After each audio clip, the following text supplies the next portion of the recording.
नमस्कार, स्वागत है आपका न्यूज टाइम्स के इस बुलेटिन में। मैं हूं अमिता और आइए सबसे पहले नजर डालते हैं आज के मुख्य समाचारों पर। छोटा गोविंदपुर में स्वेटर नहीं पहनने पर स्कूल सचिव ने छात्र को पीटा, मामले को लेकर जिला पुलिस गंभीर। राज्य के मुख्य चुनाव पदाधिकारी ने जिला उपायुक्तों के साथ बैठक कर की मतदाता सूची पुनरीक्षण कार्य की समीक्षा। और विभिन्न मांगों को लेकर आयकर कर्मचारी रहे हड़ताल पर। अब खबरें विस्तार से। छोटा गोविंदपुर स्थित सेंट जेवियर स्कूल में स्वेटर नहीं पहनने पर कुमार शाही नामक एक छात्र की वहां के सेक्रेटरी सुनील सिंह द्वारा पिटाई किए जाने का एक मामला प्रकाश में आया है। इस मामले में छात्र की मां वीना सिंह अपनी फरियाद सुनाने डीसी के पास आई थी। वीना सिंह ने घटना के बारे में जानकारी देते हुए कहा कि स्टैंडर्ड 6 में पढ़ने वाला उनका पुत्र स्वेटर पहनकर कल स्कूल गया था। धूप के चलते उसने एक टीचर से पूछकर कुछ समय के लिए अपना स्वेटर निकाल दिया। उस समय स्कूल में स्पोर्ट्स की तैयारी चल रही थी। इस क्रम में स्कूल सचिव सुनील सिंह ने अनुशासनहीनता का आरोप लगाते हुए उनके पुत्र की जमकर पिटाई कर दी। वीना का कहना है कि यदि उनके पुत्र ने शरारत की थी तो सचिव को उसके अभिभावक को बुलाकर इसकी जानकारी देनी चाहिए थी। ये स्कूल स्वेटर पहन के गया, वहाँ क्या हो रहा था सही? प्रैक्टिकल हो रहा, तैयारी हो रहा। तो जब इन लोगों को नीचे उतरना था धूप में, तो दूसरे टीचर से ये पूछा, सर हम अपना स्वेटर खोल के जाए, नीचे बहुत धूप है, 3-4 लड़का। तो सर बोले एज यू विश। बच्चे लोग अपना खोल के चले गए, नीचे गए तो सेक्रेटरी देखे बगैर स्वेटर का, तो इसको पीटना शुरू कर दिया। क्या नाम है सेक्रेटरी का? सुनील सिंह। उन्हीं को मारा कि और बच्चों को मारा? नहीं, और 4 बच्चे को पीटे, लेकिन 2-2 छड़ी मार के उन लोग को छोड़ दिए, लेकिन इसको कुछ ज्यादा पीट दिए। शिकायत करने आए हुए हैं, शिकायत करने आया, डीसी को करने आया है कि सब कुछ अपने बच्चों को आप घर में पीटते हैं कि नहीं? बदमाशी करने पर पीटेंगे, अगर बदमाशी स्कूल ने किया है तो मारेंगे, तो कोई दिक्कत नहीं है। बिल्कुल। आप क्या कहना है, स्कूल बदमाशी नहीं किया है? ये बदमाशी नहीं किया था, बिल्कुल नहीं। क्या कार्रवाई आप लोग करना चाहते हैं? एक्शन लेना चाहते हैं, जो भी एक्शन हो। किस तरह का?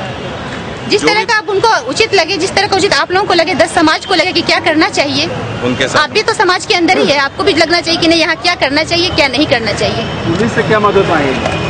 पुलिस से क्या मदद कार्रवाई किया जाए? ऐसा नहीं पीटा जाए किसी भी बच्चे को। वहीं जिला पुलिस ने इस मामले को गंभीरता से लेते हुए अभियुक्त की गिरफ्तारी के प्रयास में जुट गई है। एसएसपी अखिलेश झा ने कहा कि स्कूल सचिव द्वारा एक बच्चे को पीटे जाने का मामला सामने आया है, आरोपी के खिलाफ कार्रवाई की जाएगी। निश्चित रूप से बात होगी और पुलिस निरीक्षक जाएंगे उस स्कूल में और इस बात को इंश्योर करेंगे कि भविष्य में इस तरह की पुनरावृत्ति नहीं हो, इस घटना की पुनरावृत्ति नहीं हो।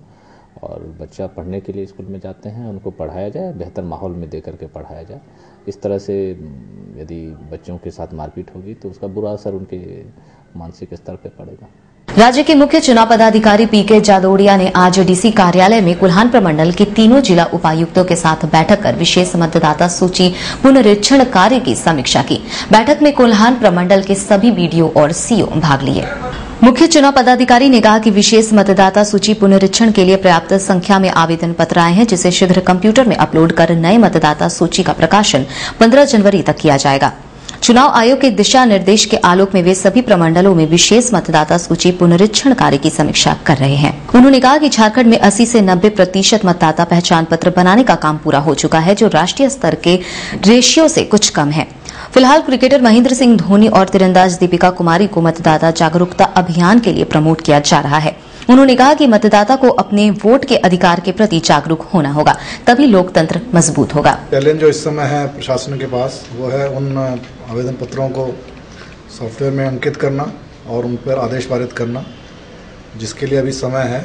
और आदेश दिया गया है सभी को कि 25/12 तक उसमें आदेश वगैरह पारित करके जो अंतिम प्रतिवेदन है मेरे पास 31/12 तक उपलब्ध करा दिया जाए, ताकि उस पर चुनाव आयोग का आदेश लिया जा सके कि मतदाता सूची का अंतिम प्रकाशन 15 जनवरी 2013 को कर सकते हैं या नहीं। वहीं जिले की उपायुक्त हिमानी पांडे ने कहा कि नए मतदाता सूची का प्रकाशन 15 जनवरी को होगा। और कितने डिलीशंस हुए और कितना हमारा फोटो मर्जर एपिक हो रहा है और कुछ जैसे बहुत सारे नए मतदाता और कई सारी चीज़ें हुई। ये तो जितने वो आए हैं वो काफ़ी अपलोड हो गए हैं। उसमें जितने भी नए आवेदन आए हैं उसका अपलोड करना है सॉफ्टवेयर में। तो उसमें जो थोड़ा बहुत शेष रह गया है उसको 15 तारीख तक समय दिया गया है कि उसको कंप्लीट कर लिया जाए और एपिक परसेंटेजेस जितनी है उसका मर्जर सुनिश्चित कराया जाए। आयकर कर्मचारियों की आज आहूत देशव्यापी हड़ताल में जमशेदपुर के भी विभागीय कर्मचारियों ने शामिल होते हुए कामकाज ठप रखा। बिष्टुपुर स्थित अपर आयकर आयुक्त कार्यालय के कर्मचारियों ने भी कामकाज ठप रख धरना दिया। आयकर कर्मचारी संघ के नेता प्रवीण कुमार चौहान ने कहा कि विभिन्न मांगों को लेकर आज पूरे देश के आयकर कर्मचारी हड़ताल पर हैं। उनकी मुख्य मांगों में 1 जनवरी 2011 से लंबित वेतन पुनरीक्षण की समस्या का समाधान करना, आवश्यक पदों को भरना, पुराना पेंशन स्कीम लागू करना, वर्षों से कार्यरत दैनिक कर्मचारियों को अस्थायी करना शामिल है। हमारा स्ट्राइक है आज 1 दिन का 12 को। ये 15 सूत्री डिमांड है हम लोगों का, उसको लेकर आज ये स्ट्राइक है। 15 मांग है, इससे प्रमुख है कि 1/1/2011 से वेजेज जो हैं उनको रिवाइज किया जाए और 7वां पे कमीशन हर 5 साल में गठित हो। उसके बाद डीए का मर्जर है 1/11 से, जो पेंशन में बेनिफिट होगा वो उसके लिए जो वैकेंट पोस्ट है उनको फिलअप करने के लिए हमारा डिमांड है कि जल्दी से उसको फिलअप किया जाए। स्टॉप डाउन साइजिंग, आउटसोर्सिंग को रोकना, कॉन्ट्रैक्ट को रोकना, कॉन्ट्रैक्ट में जो काम होता है उसको रोकना, ये प्रमुख मांग में है। हमारे यहाँ डेली वेजेस के लोग काम कर रहे हैं, बहुत वर्षों से काम कर रहे हैं, उनका रेगुलेशन नहीं हुआ है, उनको रेगुलर करने का डिमांड है। उसके बाद है एक हमारे जो एम्प्लॉय हैं उनको न्यू पेंशन स्कीम के तहत लिया गया है, उसको हम लोग डिमांड करेंगे पुराना जो पेंशन स्कीम हमारा है उसमें मर्ज किया जाए, कम से कम 5 प्रमोशन हमें मिले। ये हमारे प्रमुख डिमांड है, उसी को लेकर आज हमारा ऑल ओवर इंडिया स्ट्राइक। साक्षी पुराना बस स्टैंड दुकानदार संघ ने यातायात पुलिस पर होटल मालिकों और मॉल वालों के दबाव में यातायात व्यवस्था के नाम पर आवंटित दुकानदारों को उजाड़ने की साजिश करने का आरोप लगाते हुए इसकी शिकायत एसएसपी से की है। पुराना बस स्टैंड दुकानदार संघ के अध्यक्ष नसीम अंसारी ने कहा कि होटलों और मॉल्स के पास पार्किंग की व्यवस्था नहीं होने के कारण वहां आने वाले लोग अपने वाहनों को सड़क पर ही खड़ा करते हैं, जिससे जाम की स्थिति पैदा होती है। अब उन्हीं लोगों के इशारे पर यातायात पुलिस वर्षों से आवंटित दुकानों को हटाने का प्रयास कर रही है।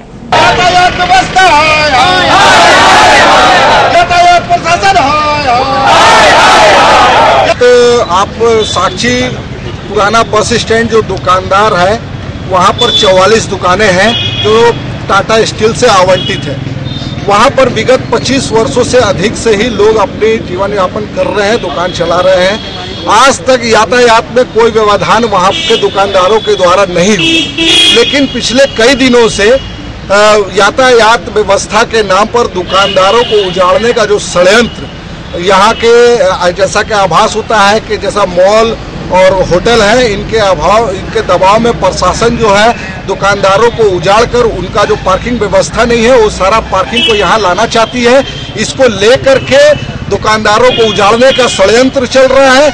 इसी षड्यंत्र के अगेंस्ट में हम लोग माननीय एसएसपी महोदय से अपना गुहार लगाने आए हैं कि दुकानदारों को जो उजाड़ने का प्रयास किया जा रहा है, अविलंब आप इसमें आगे बढ़ के दुकानदारों का रोजी रोटी का मसला को हल करने के लिए अपने यातायात पुलिस को निर्देश दे कि दुकानदारों को परेशान न करे। जिला भाजपा ने टाटा लीज समझौते के मुताबिक बस्ती इलाके में जिसको द्वारा नागरिक सुविधा उपलब्ध कराने की मांग को लेकर 24 दिसंबर को डीसी कार्यालय पर धरना देने का ऐलान किया है। जिला अध्यक्ष राजकुमार श्रीवास्तव ने आज पत्रकारों के साथ बातचीत में कहा कि लीज समझौते के मुताबिक जिसको द्वारा बस्ती इलाके में पानी और बिजली की सुविधा बहाल करने में अनदेखी की गई है।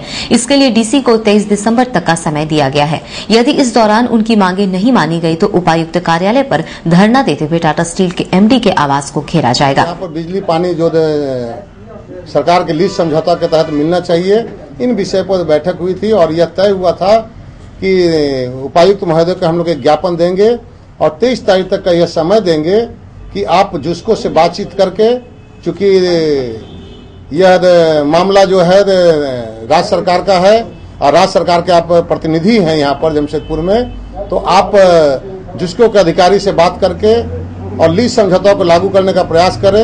उन्होंने जेवीएम नेता अभय सिंह द्वारा रघुवर दास पर लगाए गए आरोपों की आलोचना करते हुए कहा कि अभय को पहले अपने घर को देखना चाहिए। उनके नेता डॉक्टर अजय कुमार की यदि सीबीआई जांच कराई जाए तो वे सलाखों के पीछे होंगे। अभय सिंह झारखंड विकास मोर्चा के नेता माननीय श्री अभय सिंह के द्वारा एक आरोप हमारे माननीय विधायक श्री रघुवर दास जी पर यह आरोप लगाया गया है कि अगर वह उनका सीबीआई जांच हो जाए तो वो जेल में रहेंगे। मुझे कहना है इस संदर्भ में कि अभय सिंह पहले अपने घर में झांके, अपने नेता को देखे, क्योंकि अगर उनके सांसद डॉक्टर अजय कुमार के ऊपर में सीबीआई जांच होती है तो नगेंद्र बहादुर सिंह, रंजन आहूजा और श्रवण कुमार के मामला में जेल के सलाखों के पीछे रहेंगे डॉक्टर अजय कुमार। पीयूसीएल की आज मीडिया सेंटर में संपन्न हुई बैठक में जमशेदपुर में राइट टू हेल्थ कानून की हो रही अवहेलना पर चर्चा की गई। पीयूसीएल के जिला महासचिव सुप्रियो भट्टाचार्य ने कहा कि शहर में गरीबों को राइट टू हेल्थ कानून के तहत इलाज की सुविधा देने में अस्पताल और नर्सिंग होम प्रबंधन कोताही बरत रहा है। इस संबंध में उनकी संस्था अस्पतालों और नर्सिंग होम्स में नोटिस चिपकाते हुए आगे की कार्रवाई प्रारंभ करेगी। कोई भी हॉस्पिटल हो, प्राइवेट हेल्थ सेंटर्स हो, जो आउटडोर में 25% फ्री ट्रीटमेंट और इंडोर में 10% फ्री ट्रीटमेंट पुअर को करना ही पड़ेगा। दूसरा है, सबसे वाइटल है कि एक्सीडेंटल केस, अक्सर देखा जाता है कि एक्सीडेंटल केस पर आदमी एक्सीडेंट जो पड़ा रहता है उसको छोड़ के भाग जाता है, नहीं देखता, क्यों कि पुलिस उसको हैरेस करेगा। और सुप्रीम कोर्ट का ऑर्डर है कि जो भी आगे एक्सीडेंटल केस आएगा हॉस्पिटल में, कोई FIR नहीं होगा, कोई पेपर वर्क नहीं होगा, कोई पैसा जमा नहीं होगा, सबसे पहले उसका ट्रीटमेंट चालू होगा, क्योंकि उसको सबसे बड़ा उसका प्रायोरिटी है कि उसको बचाना है।